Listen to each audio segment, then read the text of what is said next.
Hi, I'm James Dunn. Welcome to the Inside Network.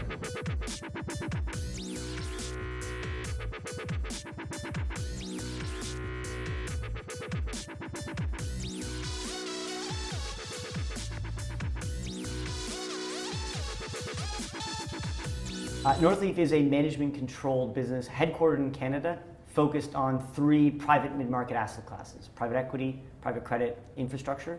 We've got 160 people across 8 offices in North America, Western Europe, and Australia.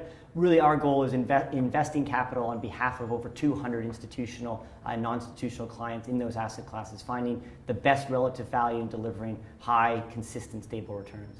Take us through the Northleaf offering here in the Australian market. So all three asset classes invest within Australia. So we've got private credit investments here, private equity investments. We've actually got a team of 3 infrastructure investors here doing renewable and other type of direct equity control investments. It's an incredibly attractive market for us. We're continuing to grow, so adding people on the ground across those asset classes, and also continue to raise capital, seeing really good opportunities with investors across both institutional and non-institutional channel to take advantage of the global strategies that we bring, not just investing here in Australia, but bringing capital solutions across North America and Western Europe as well. You're here in Australia. How does the private credit market look to you? So the Australian private credit market's really interesting. You've historically had very strong banks, and as we've seen with other markets, you've seen those banks start to recede and institutional capital start to come in. Most importantly, we've seen companies start to recognize the value that comes from private institutional capital, flexibility, and ultimately attractive partnership where we see what they're trying to do with their business, and we're really trying to structure our capital around a solution that helps facilitate that. Within Australia, there's a number of institutional clients that we have on the private equity side, as well as companies on the specialty finance side that we're working with to help finance their businesses to really achieve their business models. Do you see any quirks in the Australian capital markets that are quite unique to Australia? Not necessarily unique, but I would say it's a very bank-heavy market. You've got a very well-banked sector, similar to actually what we see in Canada and what we see in the Nordics. That leaves a little bit less room for institutional capital, but that dynamic is changing. I think people have seen the retrenchment of banks across the global markets. It's something that's happened slower here in Australia, but we continue to see that opportunity opening up for private institutions to invest in businesses and assets locally here, and we see it as a tremendous market opportunity for us. What are the major current trends that are driving the private credit market around the world? Yeah, there's been just a tectonic shift in terms of capital shifting from public markets to private markets. You've seen that in terms of the growth of private equity, infrastructure, private credit. Really, the opportunity for value creation in the private markets, in our view, is now superseding what we can see in the public markets in terms of the ability for both debt and equity to create value for investors. We've also seen an enormous amount of demand from borrowers for the type of flexible capital that comes from private investments. Giving managers the ability to think about business models over years or even decades instead of thinking quarter to quarter. And that flexibility, in our view, creates an enormous amount of value for shareholders. The COVID pandemic has been a stress test for every asset class, every investment strategy. How did private credit hold up? So across our portfolio, 85% of our borrowers were either stable or grew during the COVID pandemic. A couple reasons for that.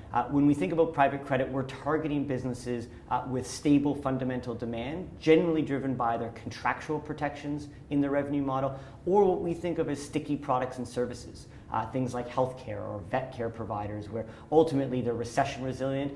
And even during the COVID pandemic, they were able to continue to generate stable, if not growing revenues. The second thing is these are businesses with flexible capital structures. So even though the business models may have been put under pressure, the fundamental relationship between the lender and the borrower meant that you're able to have a discussion to facilitate continued stability during a period of heightened volatility. David, the markets have finally moved on from COVID, hopefully. However, rising inflation and increased public market volatility remain very real risks. How does that play into private credit's attributes?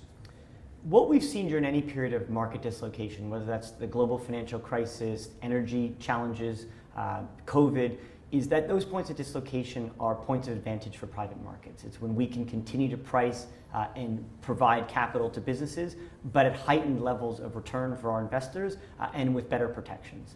And so ultimately, during those periods, public markets generally seize up. It's not possible to tap into either the public markets from an equity or debt standpoint. And so borrowers come increasingly to private markets. We're able to provide them with solutions for capital to continue to facilitate their growth, but ultimately at good, attractive relative value for our investors alone. Across the areas in which Northleaf invests, what are the areas you're finding most exciting in the markets at the moment? Yeah, specialty finance is an area where we've got a dedicated team. This is where we're investing in things like music royalties, commercial and consumer litigation, factoring. I actually met with a couple CEOs here in Melbourne and in Sydney on the factoring side, business models that have high growth, tons of diversification, really stable underlying performance. And in Australia, you don't have a banking sector that supports those types of businesses, provides them with the type of capital to grow. So an enormous opportunity for us to really facilitate that growth and generate good returns for our investors. What are the benefits for private market firms that have an investment platform with multiple strategies as opposed to single strategy firms? So Northleaf just plays in the mid-market, and that has an enormous advantage across all the private equity, private credit, and infrastructure. It means we can talk to investors across the value that we're seeing in each of those markets.